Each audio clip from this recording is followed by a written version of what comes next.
ଏବେ ଆଉ ମୁଁ କାହାକୁ କମେଣ୍ଟ ପାସ୍ କରୁନି, ହେଲେ ତମ ପାଇଁ ମୋ ଛାତି ଭିତରେ ଖାଲି ଧକ୍ ଧକ୍ ଧକ୍ ଧକ୍ ଧକ୍ ଧକ୍ ହଉଛି। ସମସ୍ତଙ୍କ ଛାତି ତ ଧକ୍ ଧକ୍ ହୁଏ, ତମ ଛାତିଟା କ'ଣ ଅଧିକାଟା ହଉଛି ଯେ? ଆଚ୍ଛା ମୋତେ ଗୋଟେ କଥା କହିଲ।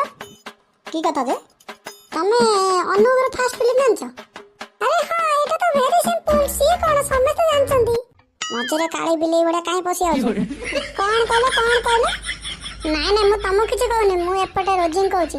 ଆଚ୍ଛା ରୋଜି, ତମେ କହିଲ ଅନୁଭବର ଫାର୍ଷ୍ଟ ଫିଲ୍ମ ନା? I love you. ସେଇଟା ହିଁ ଅନୁଭବର ଫାର୍ଷ୍ଟ ଫିଲ୍ମ। ତତେ କିଏ ପଚାରୁଛି କେତେ କାହିଁ ଫଡ଼ଫଡ଼ ହଉଛୁ?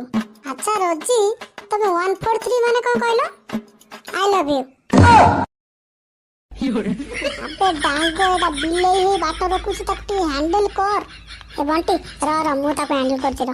ଆଚ୍ଛା ସେ ମ୍ୟାଡାମ କଥା କ'ଣ କି, ତାଙ୍କ ନାଁ ତ ରୋଜି, ଆଉ ତମ ନାଁ? ମୋ ନାଁ ହେଲା ଶିବାନୀ। ଶିବାନୀ, ତମେ ଏଠି ବେଶୀ ସମୟ ରହିଲେ ଏଠି କାହା ଲଭ୍ ସକ୍ସେସ୍ ହବନି, ତମେ ଏଠୁ ଚାଲ।